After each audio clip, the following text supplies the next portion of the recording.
안녕하세요. 김성학 변호사입니다.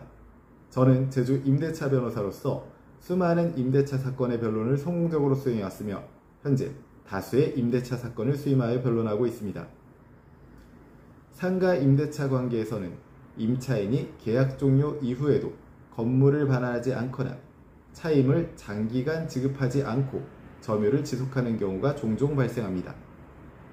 이러한 상황이 장기화되면 임대인은 경제적 손실을 크게 입게 되며 새로운 임차인에게 상가를 임대할 기회마저 잃게 될 수 있습니다. 따라서 임대인으로서는 신속하고 실효성 있는 법적 조치를 취하는 것이 무엇보다 중요합니다. 그 대표적인 방법이 바로 건물 명도 단행 가처분입니다. 오늘은 제주 임대차 변호사로서 건물 명도 단행 가처분의 절차와 진행 방법을 설명드리겠습니다. 일반적으로 명도 소송은 확정 판결을 받은 이후 강제 집행을 통해 건물을 인도받을 수 있습니다. 하지만 이는 최소 수개월 이상이 소요되는 절차이기 때문에 임대인 입장에서는 즉각적인 권리 구제가 어렵습니다. 이때 활용할 수 있는 것이 바로 단행가처분입니다. 단행가처분은 본안 판결이 확정되기 전이라도 임시적으로 권리를 실현할 수 있도록 법원이 허용하는 절차입니다. 즉, 임대인은 임차인이 차임연체, 계약 종료 후 무단점유 등으로 건물 반환 의무를 이행하지 않는 경우 명도 단행 가처분을 신청하여 보다 신속하게 건물을 회수할 수 있습니다.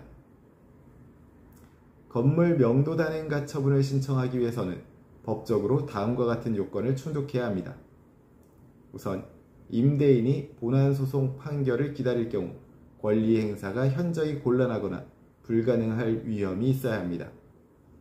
다음으로 임대차 계약의 종료 사실, 차임 연체 사실, 계약 해지 통보 등 임대인의 권리가 소명될 수 있는 증거가 필요합니다.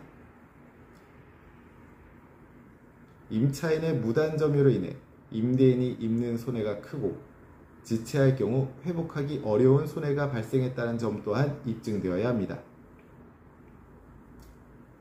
건물 명도 단행 가처분 절차는 우선 가처분 신청서를 관할 법원에 제출하는 것으로 시작됩니다. 이때 임대차 계약서, 차임 연체 내역, 계약 해지 통지서, 내용 증명 발송 내역 등 권리를 소명할 수 있는 자료를 첨부하는 것이 중요합니다.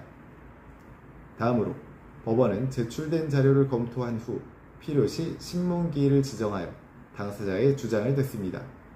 이 과정에서 임대인은 임차인의 점유가 부당하다는 점과 신속한 명도의 필요성을 적극 주장해야 합니다. 법원은 가처분 인용 시 일정한 담보 제공을 명할 수 있습니다. 이는 임차인이 추후 본안 소송에서 승소할 경우를 대비하여 손해를 보전하기 위한 장치입니다.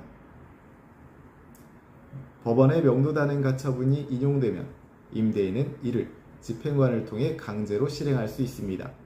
즉, 임차인을 퇴거시키고 건물을 실제로 인도받을 수 있게 되는 것입니다.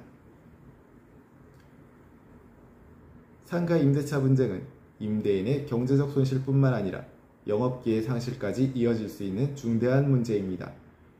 건물 명도 단행 가처분은 이러한 상황에서 임대인이 신속하게 권리를 회복할 수 있도록 돕는 효과적인 제도임을 명심하시기 바랍니다.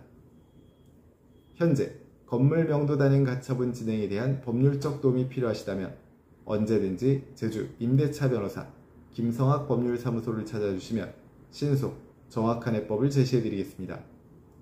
조금이나마 도움이 되셨으면 합니다. 여러분의 권리를 지키고 언제나 신속하고 정확한 해법을 제시해드리는 김성학 변호사입니다. 감사합니다.